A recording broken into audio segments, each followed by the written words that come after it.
and essentially, Ross wasn't doing anything wrong, but he was in the middle of the track, which really left nowhere to go. And you can see after the bank, Kenneth Saboyu turns around on the 54. Beaucoup de positions là, et chute derrière. Oh là, ouais, grosse, oh là, il y a beaucoup de monde. Il y a Xavier Siméon, il y a Xavier Vierge. Pardon, au changement de feu. Ah, on oui, revoit. Oh oui, alors effectivement. Kenny Noyes was leaning on across the line. By a violent crash earlier when 250cc Japanese rider. Well, Hobson Vignales up in third position with a 137 flat, and then Axel Bassani, Michael Rinaldi, Scott Reddy, and Jonathan Ray, your top seven. Yeah, what's interesting in the last couple of laps is that we've seen a lot of riders make that step in the final sector as well. Those only a tenth of a second slower than Toprak in that final sector. Now, Isaac Vignales very impressive in his lap as well to move within a second of Toprak's times. Toprak 3/10 of a second faster than he's been before through that first sector.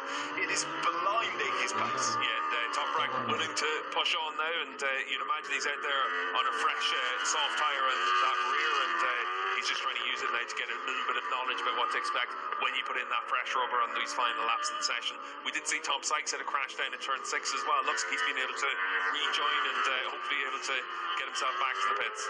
Toprak Razgatlioglu, another 3/10 of a second he's found over the course of the two latest sectors. So 2/3 of a second now almost up after 3 completed sectors. This is going to be a blinding effort from Toprak Razgatlioglu with 4 minutes to go. Alex Lowe's at the moment is second fastest. He's going to cut the gap to Razgatlioglu at the top of the timing order, but it's not going to be for long. There goes Toprak's lap of 1 minute 35.407. That is a stunning effort from Razgatlioglu, more than a second faster than anyone else has been. Once again in free practice 1. Yeah, I said at the start of the show that we might get down into the 34s. It looks like if anyone's it's only going to be Toprak, but he still needs to find another 4/10 of a second. But some riders are finding some pace. You can see there Leon Haslam with a good opening sector there for him to try and give himself a chance to try and improve on his fastest time. He's down in 12 fastest at the moment. You're just making sure that Toprak's given a stretch target. That's standard practice, and it's all absolutely fine, but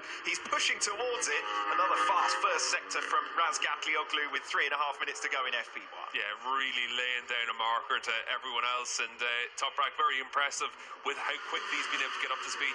We saw this earlier in the season in Most as well, a brand new track, and really in those opening couple of laps he was able to learn the track very quickly. Looks like it's been the same here.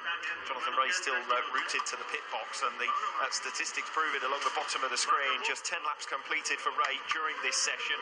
I said it earlier on, his running had been fairly restricted, while Toprak Razgatlioglu's out there about to pull another 3/10 of a second at least off his previous fastest time. Jonathan Ray stranded in 8th position and stranded in the pit box with work ongoing. Yeah, and with only 2.5 minutes left, it's not too likely that he's going to get it back out. At the very least, he might manage to just get an out lap to make sure that the bike's okay for the afternoon, but that might be all that he's able to do in this session. Toprak Razgatlioglu then over the line. Second run of the second lap of this final stint for Razgatlioglu, and he does get down into the 1 minute 34, so 1:34.985, and we're continuing to rub our eyes here in the commentary box with the alacrity with which Razgatlioglu has learned this circuit and is now pounding in the fast laps. Yeah, 1.6 seconds clear of the rest of the field. Alex Lowe's up there in second fastest. Scott Redding 1.9 seconds off the pace.